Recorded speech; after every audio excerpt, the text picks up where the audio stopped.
How do you know when you are dependent and relying on God?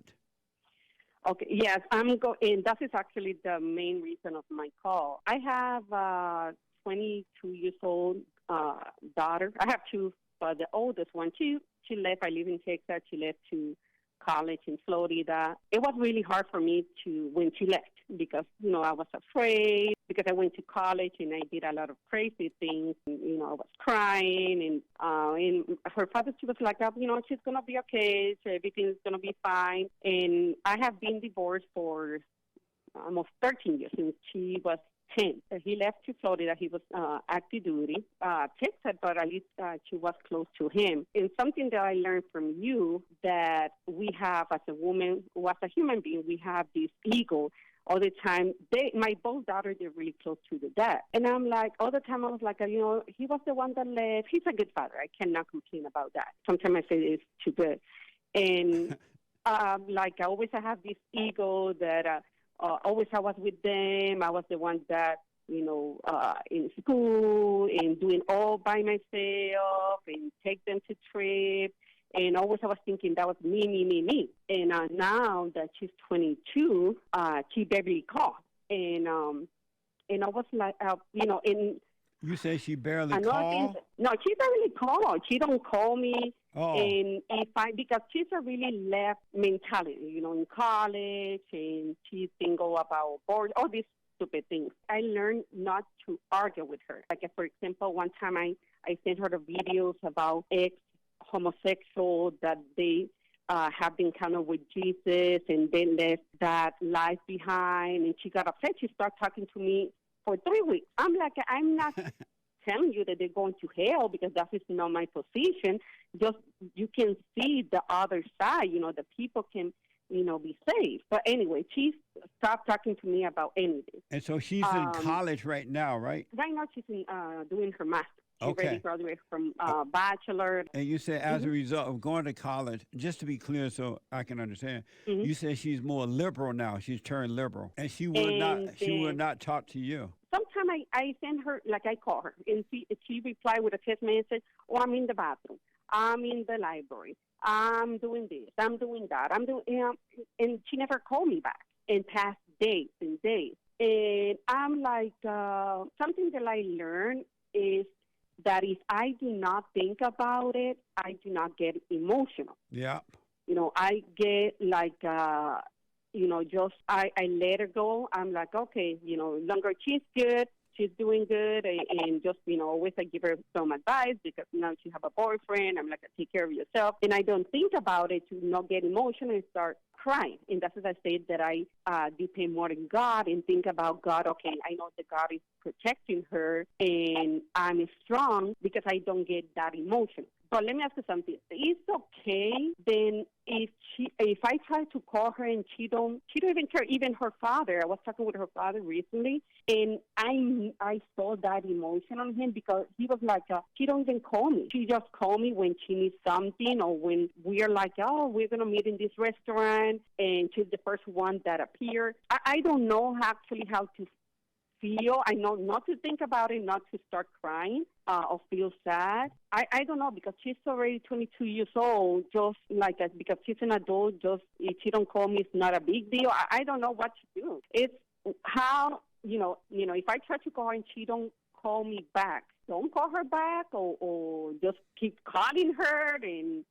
If she is not calling you back, that's a sign that she doesn't want to talk to you.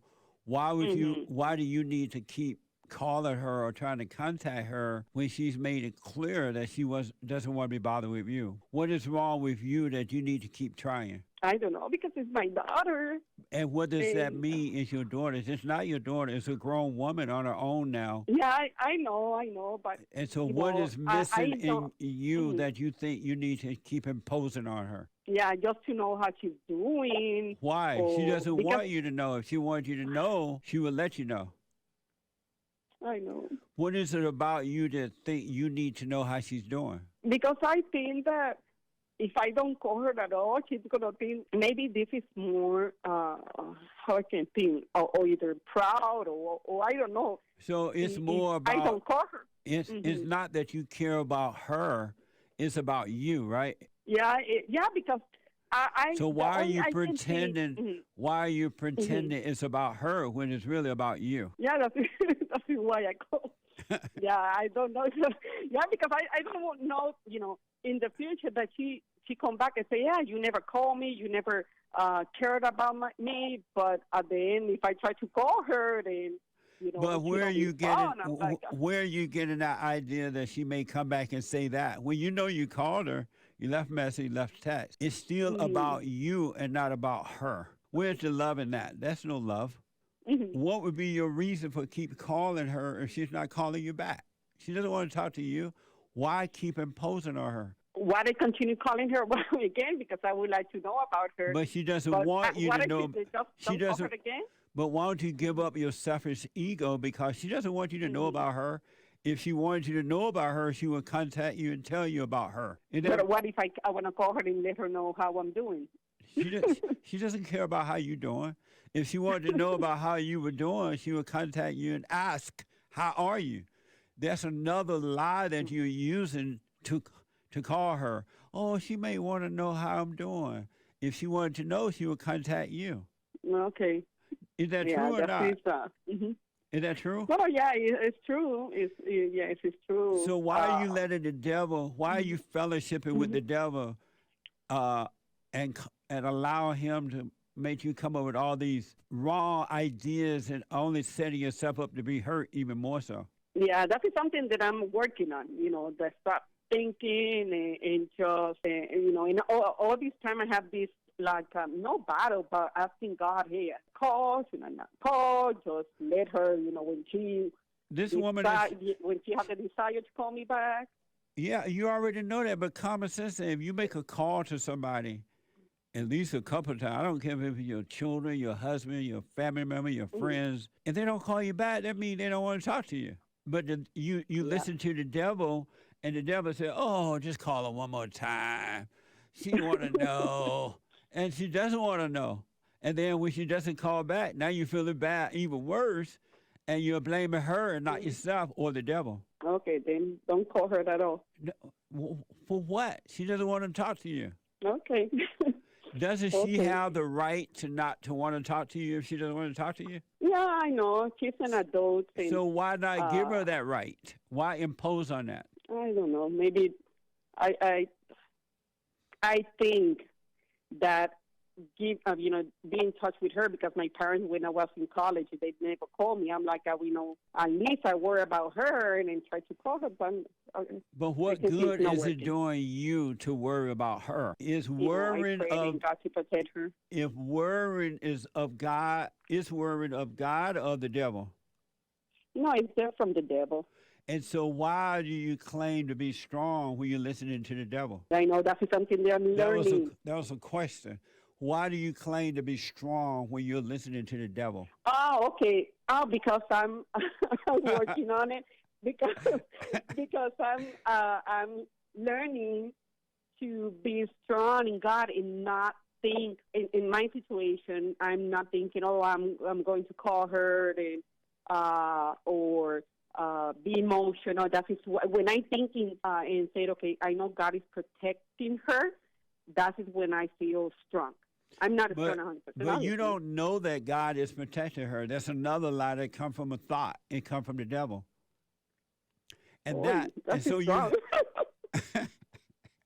so you get these negative thoughts about her. Now you got to call and check on her. And then that doesn't work, and the devil give you good thoughts. God watching over her. Now you feel better, and you think you're letting go. It's all a setup. And that's what's wrong with listening to the devil. There's always an up and a down, or down and an up. You're listening to the devil and not God. And so you're listening to the devil that God is watching over her. And then tomorrow when you call her again, because the devil going to say, oh, you haven't heard from her. She needs some tortillas. Call and see if she needs any money. You call in and then she doesn't respond. Now you feel bad again. And when you feel bad, the devil, he'll let you suffer in that. And then you say, oh, don't worry, God watching over her. And now you feel good. And then that doesn't last. But I should think, that God is taking care of her. Why should you think that? And you don't know that. Because I prayed over. But your prayers are not being answered. Well, I cannot say yes or no. May I tell you why? When I know. Mm-hmm. You know, want me to tell you why I know they're not being answered? Mm-hmm. Because you have no peace. You're still afraid. Mm-hmm. You still worry. You still cry. You still think you own her. You still think this about her. She's a liberal now, and she's this and she's that. Mm-hmm. You can't have peace and live in the darkness of your imagination. So you're praying to the devil, thinking you're praying to God, and your prayers are not being answered because it's vain prayer. You know, I was raised in, since I was little in church, and always I heard about those testimonies that, about mothers that the kids that go, I don't know, clubs, and it's a shooting or something, and they have been praying, like they see in a vision angels protecting their kids, and I don't know, maybe something that we want to believe. Yeah, it's all, you've been lied to. They were seeing devil angels.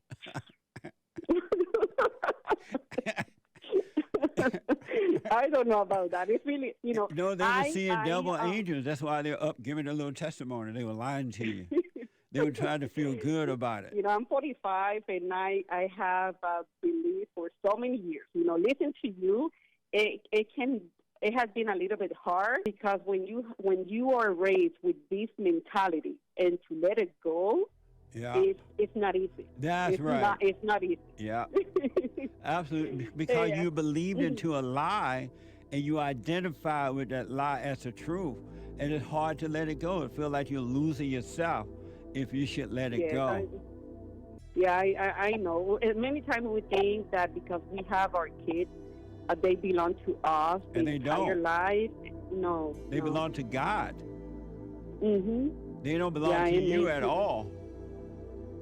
And that's why you try to control them, because you think they belong to you. So let me tell you this, Marty, do the silent prayer, watch those thoughts, and I'm telling you, things will start to open up. You'll start to see, and you'll be able to stop imposing on your daughter, which is not your own now.